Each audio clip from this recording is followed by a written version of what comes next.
সনাতন ধর্ম অবলম্বীদের অন্যতম পবিত্র উৎসব শ্রী শ্রী জগন্নাথ দেবের উল্টো রথযাত্রা উপলক্ষে গতকাল শুক্রবার সীতাকুণ্ড জুড়ে ছিল উৎসব মুখর পরিবেশ। কিন্তু এই আনন্দঘন দিনেই সীতাকুণ্ড পৌরসভার ৪ নম্বর ওয়ার্ডের মধ্যম মহাদেবপুর শ্রী শ্রী জগন্নাথ আশ্রমে একটি প্রস্তুতি সভাকে কেন্দ্র করে দেখা দেয় অনাকাঙ্ক্ষিত উত্তেজনা। স্থানীয় সূত্র জানায়, আশ্রমের মাতাজি শ্রীরূপ দাসী সেদিন দুপুর ১টায় স্থানীয় গণমাধ্যম ব্যক্তি ও রাজনৈতিক নেতৃবৃন্দকে নিয়ে একটি প্রস্তুতি সভার আহ্বান জানান। কিন্তু নির্ধারিত সময়ে সভা শুরু না হয়ে তা শুরু হয় প্রায় বিকেল ৩টার দিকে। এর ফলে উল্টো রথযাত্রার ধর্মীয় কার্যক্রম ব্যাহত হয় এবং রথের শোভাযাত্রা যথাসময়ে বের হতে পারেনি বলে অভিযোগ ওঠে। ঘটনাস্থলে উপস্থিত থাকা লোকজন জানান, সভা চলাকালে উপস্থিত কয়েকজন যুবকের সঙ্গে আশ্রম পরিচালনা কমিটির নেতৃবৃন্দের বাকবিতণ্ডা শুরু হয়। এক পর্যায়ে পরিস্থিতি উত্তাপ হয়ে উঠলে হাতাহাতের ঘটনাও ঘটে, যার ফলে আশ্রম প্রাঙ্গণে সৃষ্টি হয় সাময়িক বিশৃঙ্খলা। খবর পেয়ে দ্রুত ঘটনাস্থলে পৌঁছায় পুলিশ ও উপজেলা প্রশাসনের কর্মকর্তারা।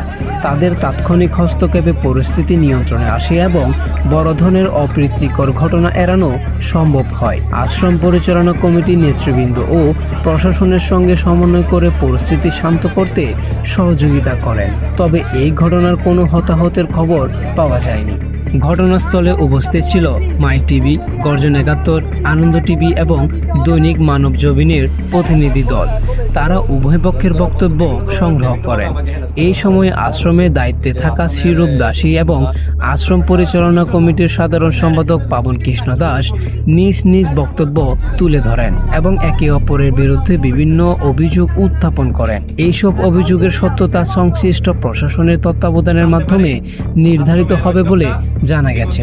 এলাকার অনেক বাসিন্দা, ভক্ত ও সচেতন নাগরিকের অভিযোগ, দীর্ঘদিন ধরে আশ্রম পরিচালনা নিয়ে বিভিন্ন অনিয়ম, অস্বচ্ছতা এবং পরিবার কেন্দ্রিক প্রভাবের অভিযোগ চলে আসছিল।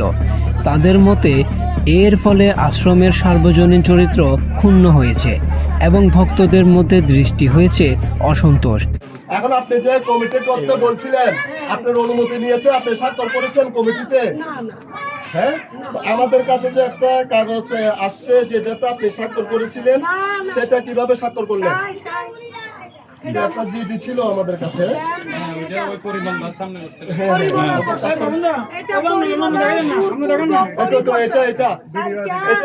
এটা কিভাবে করছেন? একটু আমাদেরকে প্রশ্নগুলোর উত্তর দিন। এটা এই স্বাক্ষরটা আপনি কেন করছেন?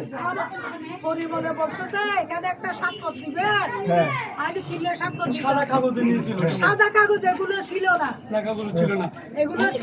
সাদা কাগজে যে স্বাক্ষর নিয়েছিল তার কোনো ভিডিও, অডিও বা কোনো প্রমাণ আছে আপনার কাছে? স্থানীয়দের প্রত্যাশা ছিল নতুন পরিচালনা কমিটি গঠনের মাধ্যমে আশ্রমে সুশাসন, জবাবদিহিতা ও স্বচ্ছতা পূর্ণ প্রতিষ্ঠিত হবে। স্থানীয়দের একটি অংশ আরও জানান, উল্টো রথযাত্রার মতো গুরুত্বপূর্ণ ধর্মীয় উৎসব চলাকালে একই সময়ে প্রস্তুতি সভার আয়োজন করায় তারা মর্মাহত। তাদের মতে অন্য কোনো দিন বা সময়ে সভাটি আয়োজন করা হলে উৎসবের ধর্মীয় কার্যক্রম নির্বিঘ্নে সম্পূর্ণ হতে পারত এবং এই অনাকাঙ্ক্ষিত ঘটনা এড়ানো যেত।